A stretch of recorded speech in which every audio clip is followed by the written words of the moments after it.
Hello, I'm Amber. And I'm Neha. We are parents of a gifted child who's on autism spectrum. Through our YouTube channel, we want to help parents with children on the autism spectrum learn more about autism, avoid a lot of myths that are there on autism related to autism, as well as provide a lot of tips and strategies that can help ease the parenting journey for you. All our content is well researched, but please note that every child is unique and there is no way that this video replaces any kind of a medical or a professional advice or intervention. If you find this video helpful, please like it, subscribe to our channel, and further share it with parents you know whose child may be on the autism spectrum. Remember, you are not alone in this journey, and together we can create a brighter future for our children. So today we will be talking about how to help your child on the autism spectrum explain pain and suffering. Now, as parents or caregivers, it can be very challenging to understand and address pain experienced by children on the autism spectrum. Communication barriers can often make it very difficult. The child is either non-verbal or has very limited vocabulary, so it can become very difficult for these children to express their discomfort or pain accurately. Also, it's seen that a lot of children on the autism spectrum, they don't feel as much pain as other children feel. They tend to feel lesser pain. It's not true with all children, but a lot of them, yes, feel lesser pain compared to other children. So this can lead to misunderstanding and delay in receiving appropriate care. Now, I would like to explain that with an example. A little more than a year back, a child had dental issues. His teeth were getting decayed, and he was experiencing pain. But for the longest time, he couldn't express it. And then there came a time that there was a huge swelling. He should touch his teeth, probably try to scratch it, but he couldn't very well explain to us, and there was quite a significant delay before we could realize that there was something wrong with his teeth, and it was probably too late. The teeth, instead of getting the cavities getting filled and all, actually had to go through a root canal, and that was again a very tough thing for us. So had he been able to express that pain much in advance, probably the entire line of treatment would have been much easier for us, as well as less painful for him, because it was pretty painful by the end of it, and he was not able to explain it because he did not have the vocabulary for that matter. And we never realized, because dental issues are such, because our children, they tend to not open their mouths so often, and when you ask them to brush their teeth, they're not very comfortable with it in the beginning. Sensory issues. And also, when there are times when you generally you take them to the washroom and you ask them to open the mouth, they will open it to a certain extent. They will not really open it wide. So yeah. So we took him to the doctor at that time. It was a very painful procedure for him to handle, and but then it had become a big issue. We had to take him to the surgery, for dental surgery, literally, to get all his teeth reconstructed. Now it's much better. He's able to tell us that if there's any pain. And this started with talking about pain. It wasn't just dental, talking about pain. It started with small hurts which were visible, small wounds, which were visible. And say he would fall down in the park, scratch his knee, scrape his knee, or his arms. Generally, these are the areas which children are, mostly they get hurt and they are able to see it. And when he started expressing, it wasn't that he would say hurt. He would start saying clothes. He would start tugging at his clothes and he wanted to cover it up. He never wanted to see his wound ever. So even now, when there are times when he hurts himself and he'll say, make me wear my socks, if he hurts his toe or anything like that. But how do we help our children to actually channelize and talk about their pain and express it better, so that it's easier for us to also provide that particular treatment, or how they're going to, how can we ease their pain at that time? So we should actually start by building a vocabulary. We should help our child by giving them particular words which are related to the hurt, to the wounds they've got. And if they've got a small wound, even if it's a small cut, you should make a big deal out of it. If suppose they've hurt their arms, they've hurt their legs, they've hurt their knees, something which is visible, give them the words. Ouch, hurt, hurty, sore, it is paining, Pain is another word which you can tell them. So these are the words which you should give them, and you should make it very often. You should keep telling them as and when they get hurt. Not just them when they are hurt. If you are hurt, if we are hurt, we also make a big deal that I've hurt my elbow, I have hurt my knee, I have hurt my head. Where is it hurting? The questions also should keep coming in there. It's very important that what we started was the body part start, because the child sometimes it is hurting, and not all pain is visible. Sometimes it may be just pain inside the body that you can't see it.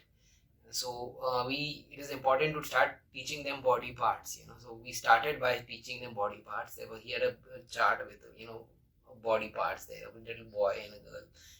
So there were these body parts, and it had a plastic coating on top. So what we used to do is we used to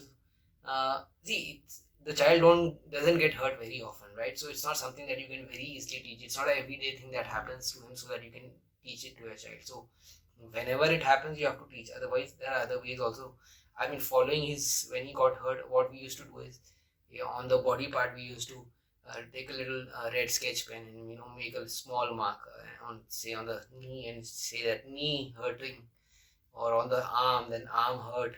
So that way we used to make those erasable sketch pen indicators on different body parts to show that the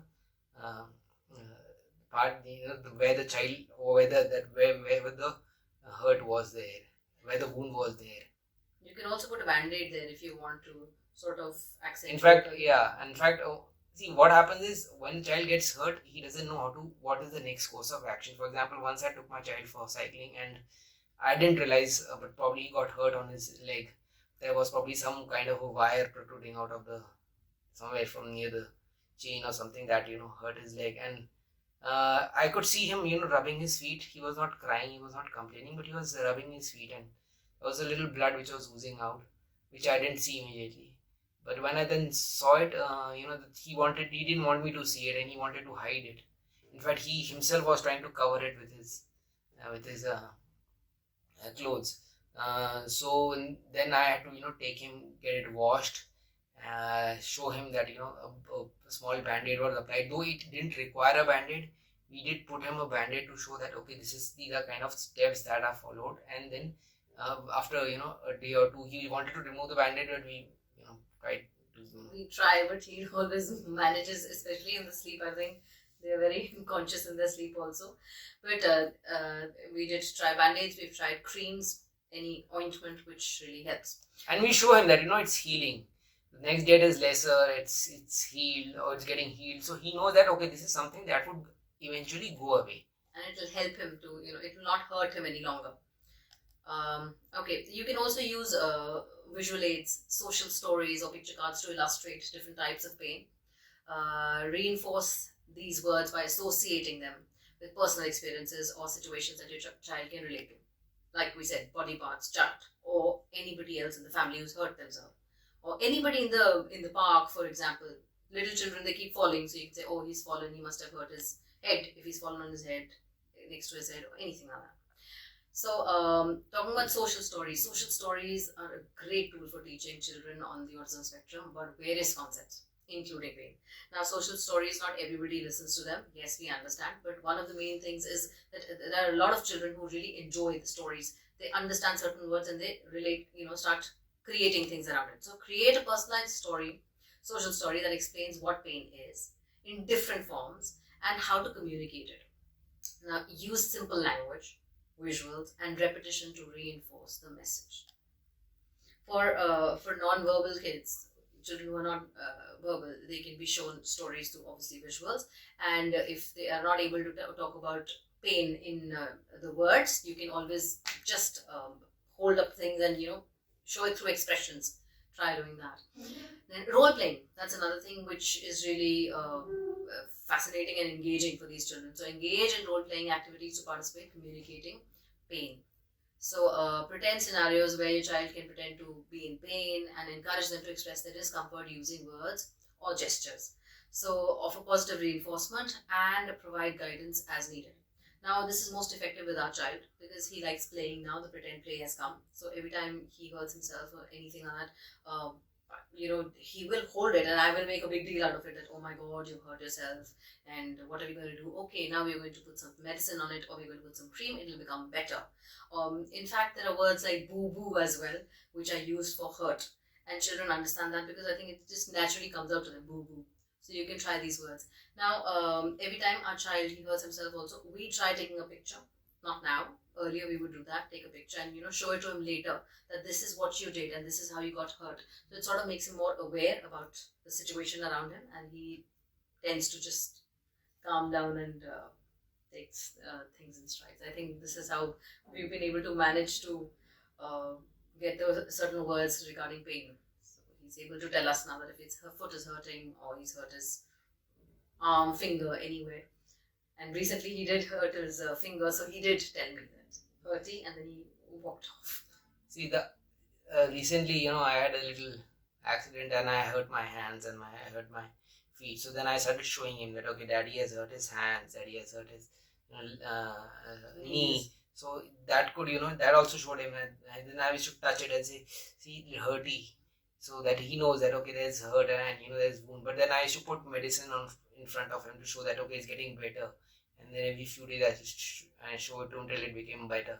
But one thing I realized during my visit to the doctor was that when you get hurt, and if it's a bigger one, the doctor would ask you a lot of questions.